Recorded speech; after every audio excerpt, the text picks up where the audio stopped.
সকালের আকাশটা ছিল শান্ত, কিন্তু হঠাৎই গর্জে উঠল একটা বিস্ফোরণ। ধোঁয়ায় ঢেকে গেল চারপাশ। ইসরায়েলের বেন গুরিয়ন বিমানবন্দর, যা দেশটির সবচেয়ে গুরুত্বপূর্ণ ও সুরক্ষিত জায়গাগুলোর একটি। আর সেখানেই আঘাত হানল ইয়েমেন থেকে ছোড়া হুতিদের এক হাইপারসোনিক ব্যালিস্টিক ক্ষেপণাস্ত্র। এতটাই শক্তিশালী ছিল আঘাত যে সঙ্গে সঙ্গে বন্ধ হয়ে যায় বিমানবন্দর, ট্রেন চলাচল থেমে যায়, পুলিশ এলাকা জুড়ে ছড়িয়ে দেয় নিরাপত্তা বলয়, ধ্বংসাবশেষ ছড়িয়ে ছিটিয়ে থাকে রাস্তায়, ধোঁয়ায় ঢেকে যায় পুরো অঞ্চল। মার্কিন সংবাদ মাধ্যম সিএনএনের প্রতিবেদনেও উঠে এসেছে সেই চিত্র। আর এতেই স্পষ্ট হয়ে উঠেছে দেশটির নিরাপত্তা দুর্বলতা। ইসরায়েলি সেনাবাহিনী আইডিএফ জানায়, ক্ষেপণাস্ত্রটি প্রতিহত করার সর্বাত্মক চেষ্টা চালিয়েও সফল হয়নি তারা। যেখানে ব্যবহার করা হয়েছিল অ্যারো 3, আয়রন ডোম ও যুক্তরাষ্ট্রের উন্নত থার্ড অ্যান্টি মিসাইল সিস্টেম। কিন্তু এত সব প্রতিরক্ষা ব্যবস্থা থাকা সত্ত্বেও হুতি বিদ্রোহীদের ছোড়া ক্ষেপণাস্ত্র ঠেকাতে পারেনি ইসরায়েল।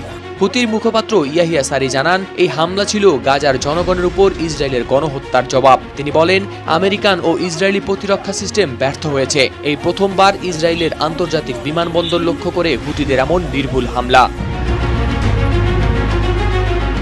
এদিকে ইসরায়েলি বিশ্লেষকরা একে বলছেন নতুন ধরনের হুমকি, কারণ প্রায় 2000 কিলোমিটার দূর থেকে ছোড়া এই ক্ষেপণাস্ত্র সুনির্দিষ্টভাবে আঘাত করেছে। বারশালম নামে এক সামরিক বিশ্লেষক বলেন, এই ঘটনার পেছনে থাকতে পারে ইরান উৎপাদিত প্রযুক্তি, যেটা বিমান প্রতিরক্ষা ব্যবস্থাকেও ফাঁকি দিতে সক্ষম। হুতিরা দাবি করেছে তাদের ক্ষেপণাস্ত্রে স্টেলথ প্রযুক্তি আছে, চলতে পারে ম্যাক 16 গতিতে এবং এর পাল্লা 2150 কিলোমিটার।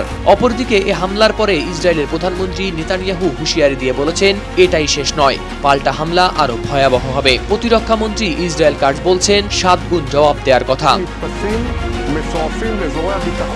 গেল বছর অক্টোবর থেকে গাজায় হামাস ইসরায়েল যুদ্ধ শুরুর পর থেকেই হুতিরা ইয়েমেন থেকে একের পর এক ক্ষেপণাস্ত্র ও ড্রোন ছুটছে। ডিসেম্বরে তারা একবার তেল আবিবে হামলা চালিয়েছিল। আর হুতিদের রুখতে ইসরায়েলের মিত্র যুক্তরাষ্ট্রও ইতিমধ্যে বাড়িয়েছে হামলা, যেখানে শুধু 3 সপ্তাহেই তারা খরচ করেছে, মোতায়েন করেছে B2 স্টিলথ বোমারু বিমান।